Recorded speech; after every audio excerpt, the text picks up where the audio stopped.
This is a really lovely house. It receives amazing light." My in-laws laughed happily as I said, "Yeah, I want to move here as soon as possible." Frel nodded satisfactorily as well. I didn't realize our new house would be so opulent, even though we were only there to give it a sneak peek. My nerves were getting worse as my in-laws and Frel moved forward with their own plans. Will we truly be purchasing this home? Unable to contain my bewilderment, our agent Linda said to me in a quiet voice, "Ma'am, let's talk in another room. We must have a conversation regarding the contract." I nodded, startled by Linda's serious expression. Nervous, I followed them into a different room. I had assumed she would pressure me for a deal right away, but what she said caught me off guard. "You should run away immediately." "What?" She said something unexpected, and I was confused. "Run away? How would you put it?"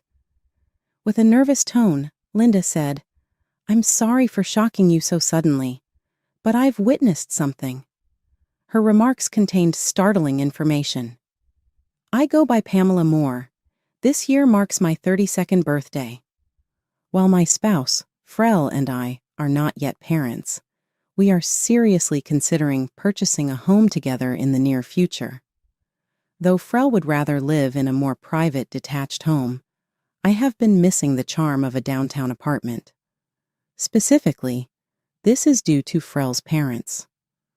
Although my mother-in-law, Hazel, is 65 years old, and my father-in-law, George, is 66, they are both relatively young for their age and require lifestyle modifications due to their physical disabilities. Frel's family was involved in a car accident when he was a high school student. His parents suffered serious injuries, but he only sustained minor ones. His father-in-law, George, suffered an injury that severely limited the use of one leg, and his mother-in-law, Hazel, hurt her back. His parents' lives drastically changed after the accident, forcing them to resign from their jobs. Frel put in a lot of work after high school to provide for his parents' care, as well as their means of subsistence. This indicates the extent to which he values his family. At the age of 26, we were introduced by a mutual friend. When I first met Frel, I thought she was a real person who put family first. He put his parents first at all times, sometimes to the point of being overly cautious.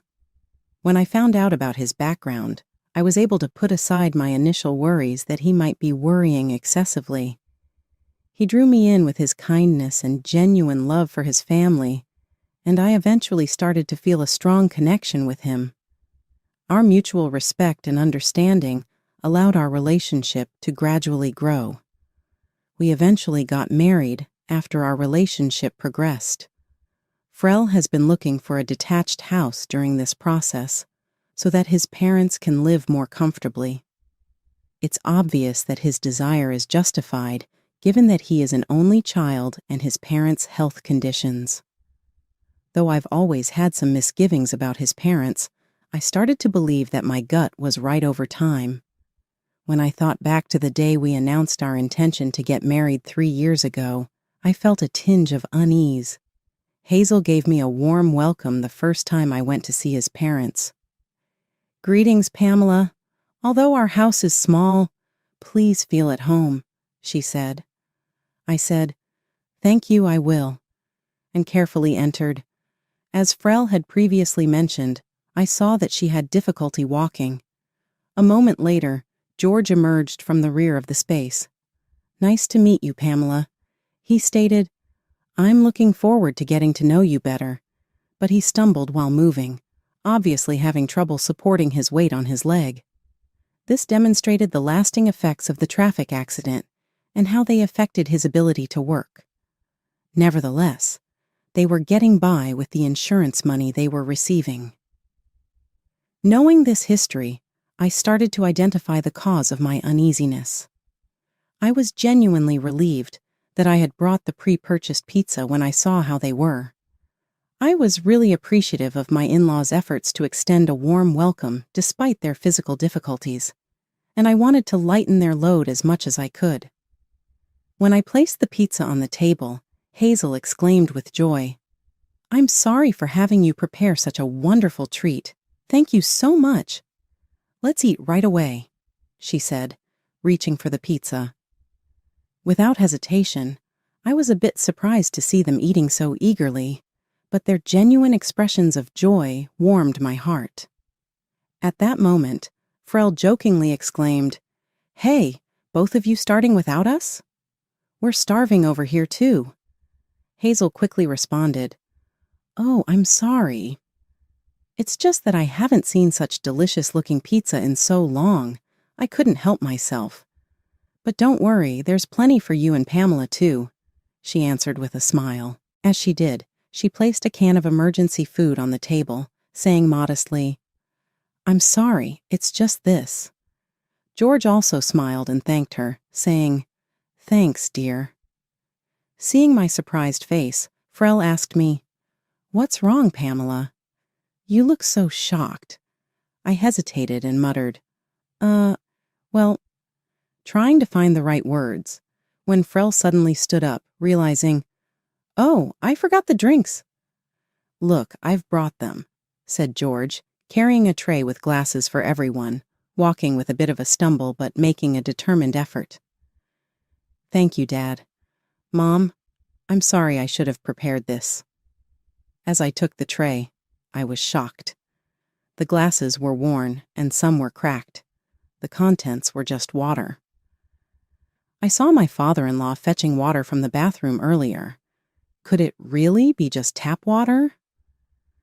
"Thank you," was all I could manage to say. Eventually, my in-laws ended up eating almost all of the pizza I had brought, even though I had intended for it to be shared among all of us.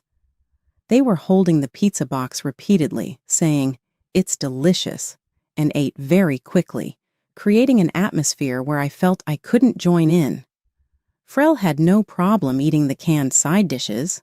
I had brought the pizza wanting them to enjoy it, which was fine, but the canned food was unexpected. When I happened to pick up a can, I noticed it was nearing its expiration date. I ignored it and continued to eat silently. I could hardly taste anything. Seeing my silence, Hazel expressed concern and asked, "Did the simple meal make you feel sick?" "No, that's not it," I replied. "You can be honest with us. Frel told us your family owns a lot of land, so you must be used to a different level of cuisine. I'm sorry we can only provide something so modest." At first, I felt like she was being spiteful, but it seemed she genuinely believed that. I was even more confused about how to respond. "It's not like that," I replied hesitantly as Hazel looked at me weakly. "I'm sorry. Frel might have told you, but we are physically disabled. That prevents us from going to the supermarket often, and we can't provide as much hospitality as we'd like. It's frustrating to think about what we could do if we were more able-bodied." George nodded in agreement. Faced with their remarks, I found myself at a loss for words. "It's enough, really. Thank you so much." It was clear that despite their physical limitations, my in-laws were doing their best to make us feel welcome. With their inability to work, it's understandable that their lives are more constrained. We only had canned food and tap water to make do with. Although I prepared pizza for everyone, it was somewhat unsatisfying to see it quickly consumed by just the two of them. Yet Frel didn't seem to mind, and I felt it might be inappropriate to say anything. In the end, I left their house still harboring that dissatisfaction. Later, as we progressed with our wedding plans, Frel apologized with a serious look on his face. "I'm sorry my parents can't contribute financially to the wedding expenses." "It's okay. We were planning to use our own savings anyway. So don't worry," I responded cheerily. I had already advised my parents to refrain from contributing too, fearing it might embarrass his parents if only one side offered financial support. Consequently, we decided to have a modest ceremony. Afterward, I received a call from Hazel. She apologized for not being able to help with the wedding expenses and said she wanted to send some home appliances as a gesture of her goodwill. Despite my reservations, she insisted on sending them. A few days later, several large cardboard boxes arrived at our house, which surprised me with their number. Upon opening them, they were packed with vintage appliances that were no longer on the market: old vacuum cleaners, a faded microwave, and other clearly well-used items. I also noticed the cracked cups and dishes that I had seen during our marriage introduction visit. All these had come from my in-laws' home. What kind of joke is this? I was at a loss for words, seeing Frel happily appreciating the gesture. These appliances were used in your mother's house, weren't they? They look quite old, I pointed out reflexively. Well, they still work, and we should be grateful, Frel replied with a satisfied expression. Despite my surprise, as a matter of courtesy, I expressed our gratitude. I reluctantly contacted my mother-in-law. The appliances have arrived. Thank you. Oh, they've already arrived? Those are things we've cherished for many years. I couldn't bear to throw them away, thinking they'd be useful to you newlyweds. You need appliances, right? Her cheerful voice only increased my dissatisfaction. However, many of them are quite worn, and some do not work. We appreciate the gesture, but plan to purchase new ones. That's such a waste. It would help you save money. About saving money, I really wanted to buy you new ones, but it's difficult for us. It's hard for us to get around, so we gave what we had at home.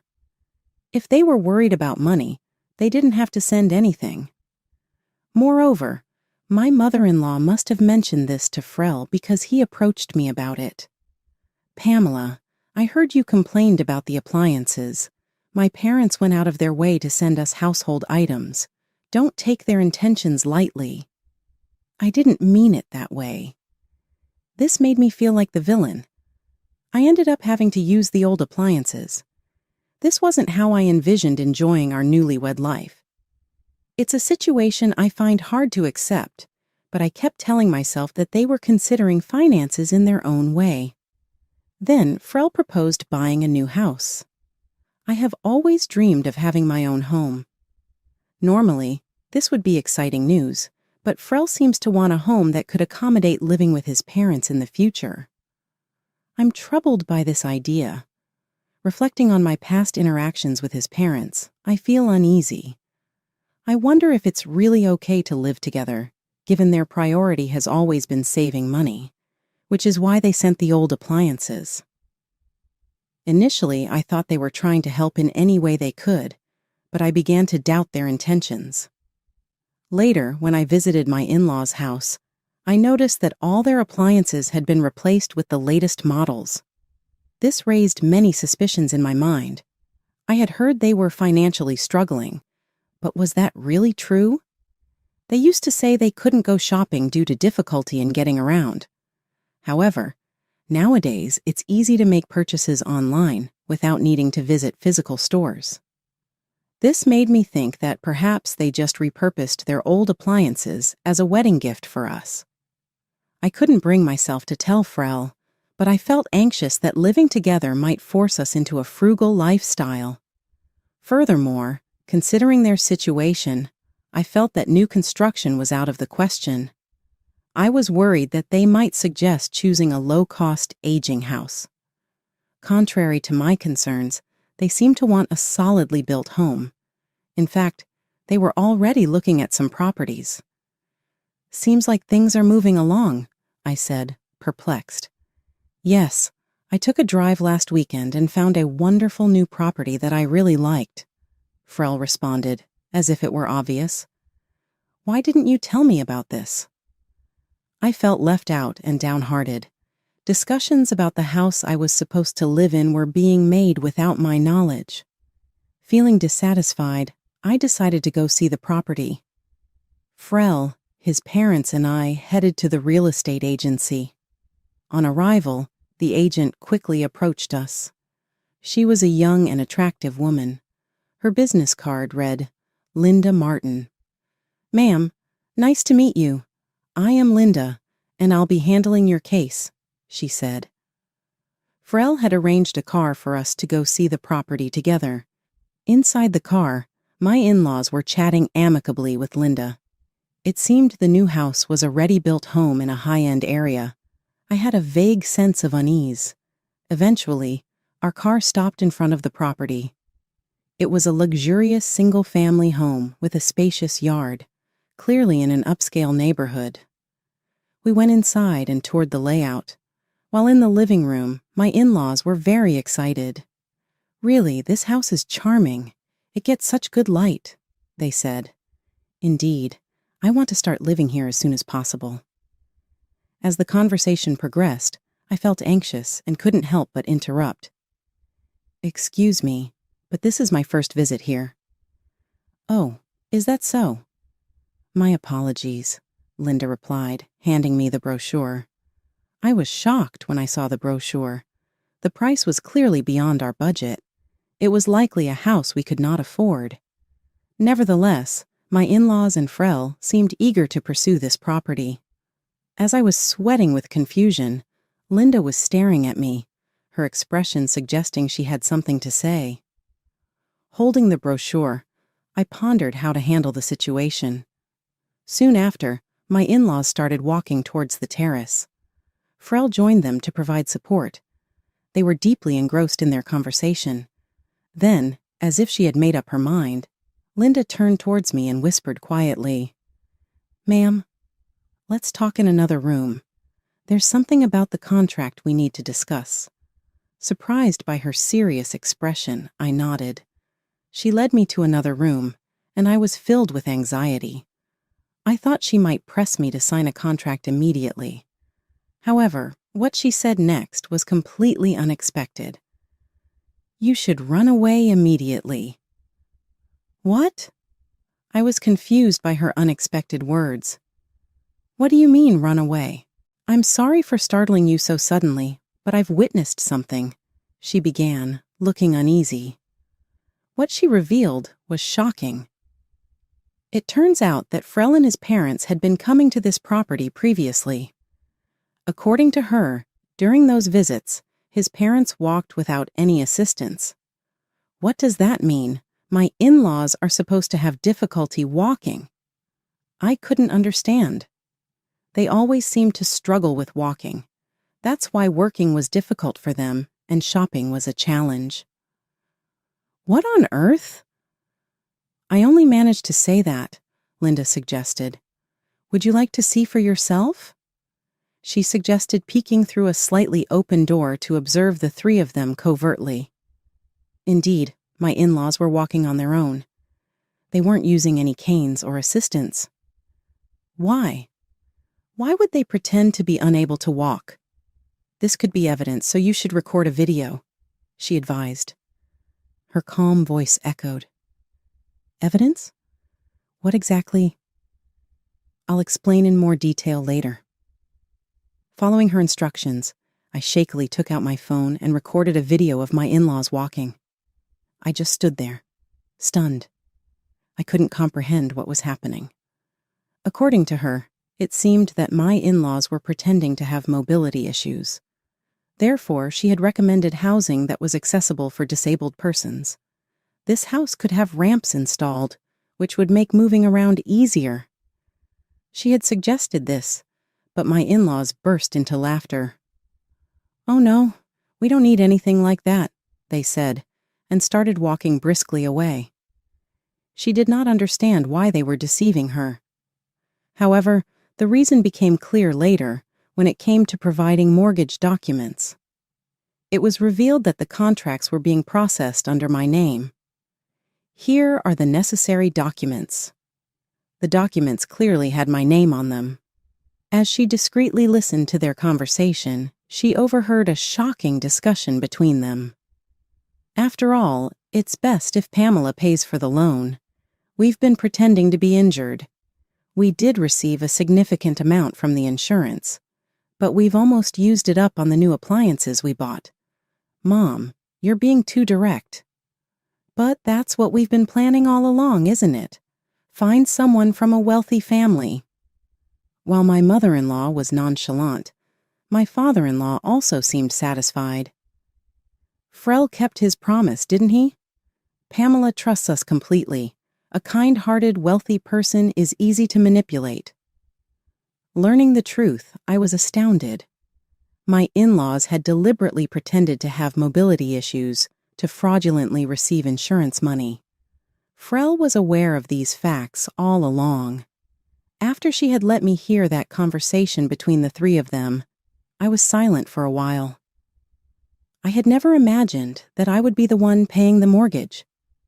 In fact, my family owns several properties, and I had mentioned this when I first met Frel.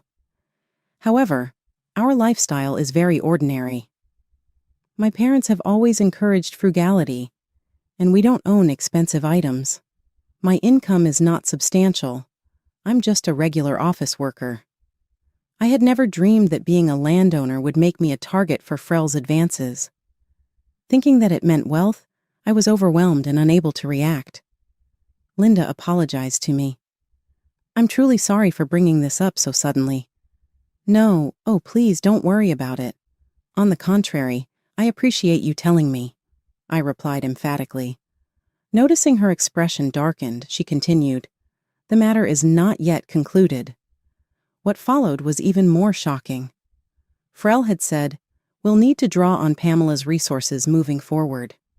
His mother had added, laughing, "Hey, next, give her a little nudge. I'll teach her how to pretend to fall and claim long-term medical expenses. She'll surely be delighted to learn how a little pain can bring in money." I was horrified.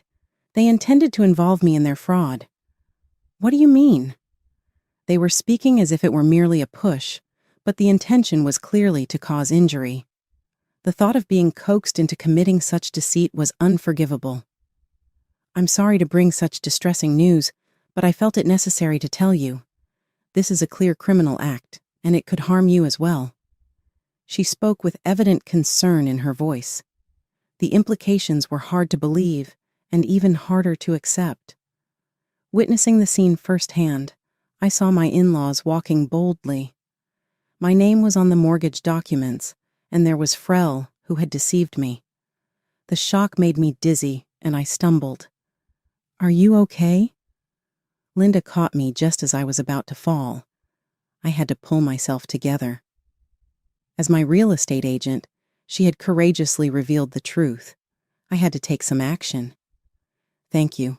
I'm fine. I was just startled by this unexpected revelation. I have no intention of engaging in fraud, and now that I know the truth, I cannot simply ignore what my in-laws are doing," I declared firmly. My determination was clear to her, and she nodded in acknowledgement. There was no time to waste. We immediately discussed the next steps to take.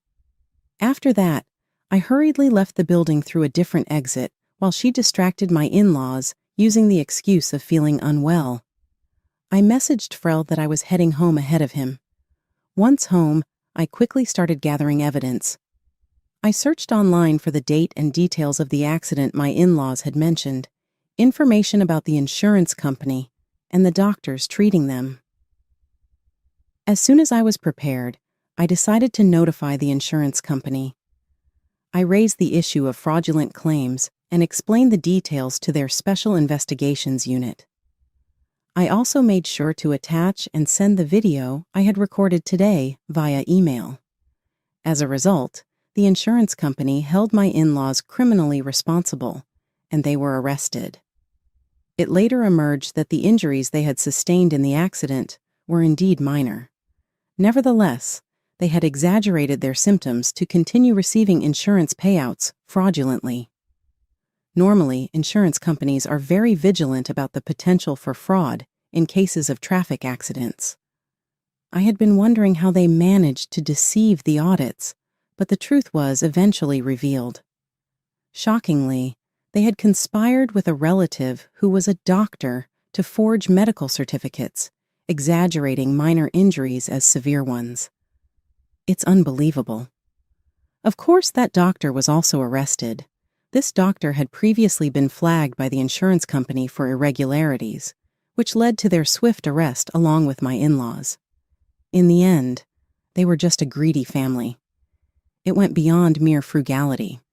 They were criminals, and Frel, who had overlooked all this, was essentially complicit. I brought everything to light and filed for divorce. However, Frel did not accept this and opposed it. He claimed it was all a misunderstanding and pleaded with me to at least meet his mother. I could not understand what he thought was misunderstood. I had no desire for a reunion, but there was something I still needed to say. Together with Frel, I went to the prison where his parents were being held. Due to the gravity of their crimes, they received indefinite sentences without the option for fines. As a result, my in-laws were incarcerated. Stepping into the visiting room, I saw that his mother already looked dispirited. Separated by an acrylic panel, I fixed a sharp gaze on her. "Mother-in-law, you've been committing fraud for a long time, and you intended to involve me as well. Why would you do such a thing?" Her response was feeble. "What do you mean, such a thing?" There was really an accident, and initially I truly was incapacitated. But even as my condition improved, I thought we could benefit from continuing to claim for medical expenses. I was astounded that she didn't seem to recognize the criminality of her actions. I responded firmly, "What are you talking about? That is clearly a crime. It's incomprehensible that you would coerce me into wrongdoing." At that moment, Frel interrupted. "No, it was just an easy way to make money. It was a mistake, but I thought you'd understand, considering how your family has wealth and lives comfortably. You get it, right?" Fed up with Frel's flippant attitude, I reached my limit. "What? Don't mix things up. Both my parents and I work honestly. We don't think about making money through crimes. This is unforgivable as a human being. Please never contact me again." At my forceful words, both Frel and his mother were visibly shocked. The true nature of Frel and his mother was clear. I had never imagined they were such terrible people. They only thought about making easy money and exploiting others. Even after being arrested, there was no sign of remorse. Feeling that I could no longer deal with this situation, I left Frel behind and walked out of the prison. I would never come back here. Afterward, I proceeded with divorce mediation. It took time, but the divorce was eventually finalized. Frel resigned from his job as his parents' arrest became known at his workplace, making it uncomfortable for him. His whereabouts are unknown to me now. Presumably, his parents are living quietly after their release. I never thought such unscrupulous people really existed. For a while, I couldn't even think about marriage. I decided to focus on my career and switch to a new job. That's when an unexpected encounter happened. I met a kind man who understood and accepted me. He understood the hardships I had experienced and offered comfort. While I hesitated about moving forward, I trusted his character. However, lessons from my previous marriage had made me cautious. He tried to alleviate those fears by introducing me to his parents. His parents warmly welcomed us and served elaborate dishes. I felt genuine joy at this seemingly ordinary kindness. His parents, too, were gentle and broad-minded, just like him. With this family, I knew I could feel secure. We were able to live a tranquil life after getting married as a result. Eventually, my spouse and I started talking about purchasing a home. I brought him to the real estate company I suggested. That was Linda's place of employment. I am so appreciative of her support because it allowed me to recognize the deception earlier. A well-known face welcomed us as soon as we walked into the real estate company. "Welcome." Oh, as though she had recognized us. "Hello, it's been a while," I smiled in return. She had all of her energy back. She gave me a new business card with the word chief written on it. Her development and experience made me genuinely happy. She said to me politely when my husband wasn't there, "It's great that you found a good partner. I sincerely appreciate that you were honest with me at the time." "I'm grateful." I grinned more. We made the decision to use this real estate company where she works to build our new home. It was a choice made in response to a desire to somehow pay her back. This time, I'm positive that my dream house will come true. Obviously, thinking about our new house made me happy.